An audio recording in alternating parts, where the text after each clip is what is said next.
Welcome to Walking with Jesus Bible Study. We're going to be in the book of Isaiah, chapter 55, verse 12. And this is God speaking through the prophet Isaiah.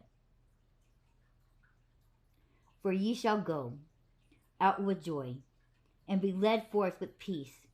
The mountains and the hills shall break forth before you into a singing, and all the trees of the field shall clap their hands.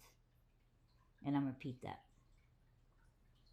For ye shall go out with joy, and be led forth with peace. The mountains and the hills shall break forth before you into singing, and all the trees of the field shall clap their hands. Nature is a beautiful gift from God. The leaves change during certain seasons because they are maturing and growing. And it's just like our faith in the Lord, it matures throughout our life. When we go to look back and we see our relationship and how it was when we first came in, or when we came to God, and we look at it now and how it is strengthening, and the reason why it had strengthened was because of all the storms that we have gone through.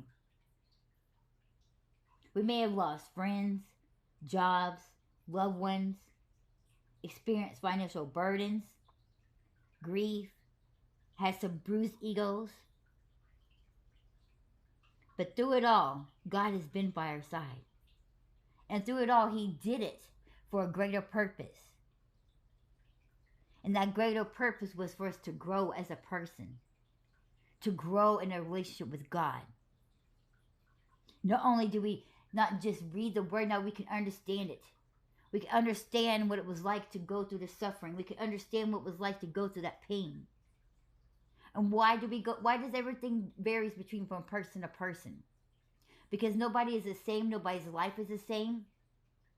And each person is going to have suffering. Each person is going to have sorrow. And how can we then share God's gospel and spread His word and His truth to other people if we do not understand their pain, if we do not understand their suffering? As Christ followers, we are going to suffer. Christ Himself suffered. How can we sit there and explain this book that is not only just the greatest love story, about us, that God's love for us, but is also sorrow and pain and true suffering? So how can we then expect somebody to listen to us when we're explaining God's word and His truth if we don't understand or even know what it feels like to begin to know their pain, to begin to know their suffering?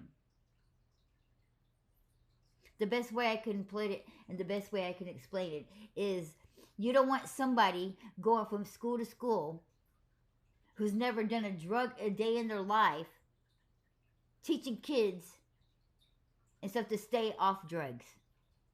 You don't want somebody to sit there and to be this therapist, so to speak, through these people who is going through withdrawals and is suffering, and to guide these people when they don't know what it's like. Because those people are going to sit there and be like, man, you don't even know what I'm talking about. Man, that's why a lot of them don't like to go. It almost seems useless because that person sitting in that chair who's trying to teach these people to make it through the situation and say, oh, you can do it, has no clue what those people are going through. They cannot relate. So to sit there and say a book method to somebody who does not know, but just got the somewhat knowledge of it, because we're going to use this so-called science, because theologically, this is what a person's going to go through. Theologically, this is how they're going to overcome it. When a lot of times those things do not work. But somebody who's been there, somebody who's overcome it, somebody who knows that pain is the best one to help somebody make it through that situation. Why do you think they sit there and put on these commercials and stuff like that? Somebody who has been through that to be a counselor for those who is going through it.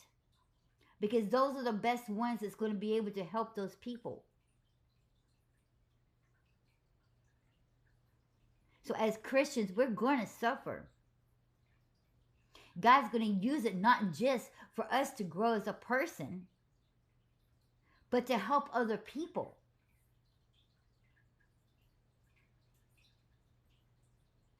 You can't have somebody who's got like a silver spoon in their mouth that has never had to work a day in their life, who has never had to do this and do that, going to the ghetto and sit there and talk to people and say, "Oh, I know what you mean, man." They're going to look at them like they are crazy and have lost their mind because they don't know what it's like to struggle. They don't know what it's like to live from paycheck to paycheck. They don't know what it's like that if you don't have that job, they literally are not going to eat. And that's why it's very important for us to pay attention and don't be prejudging and looking at somebody's outer appearance when they're sitting there speaking God's word. There's a lot of people that won't accept women preachers. There's a lot of people that won't accept people who has tattoos and piercings and all this. Let me explain something to you. When you go fishing, you need different kind of fishing lures to catch different kind of fish.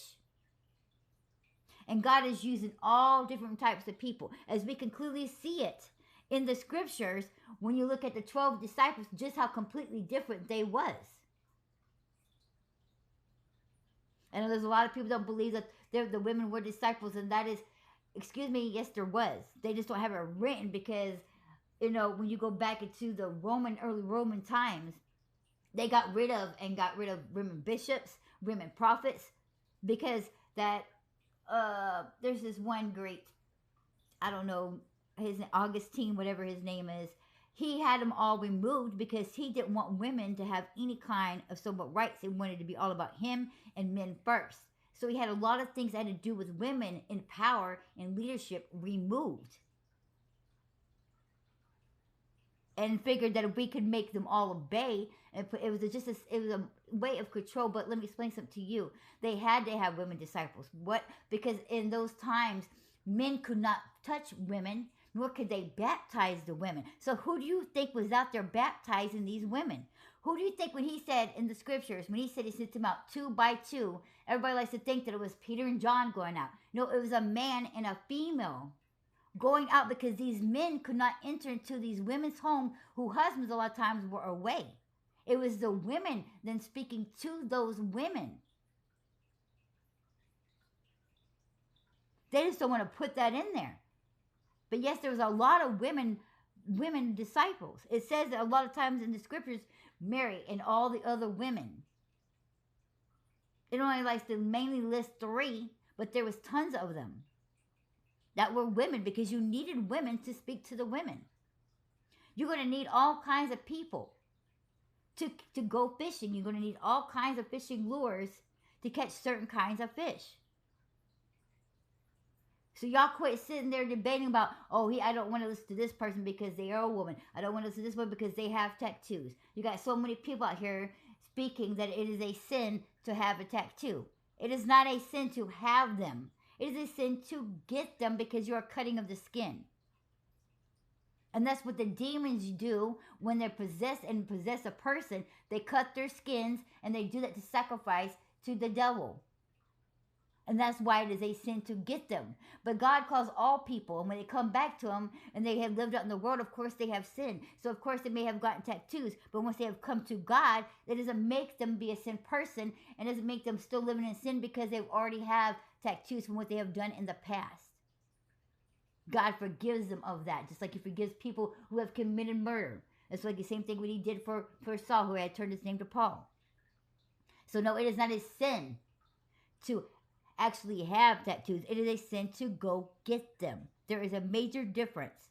So therefore, it's not sitting there saying that you cannot listen to somebody who is preaching and has tattoos because they are living in sin. That is wrong. You're looking at it wrong. And God uses all people.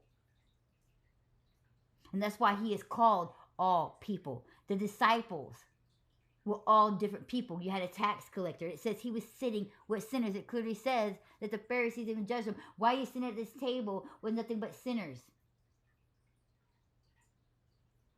Because he is calling all people.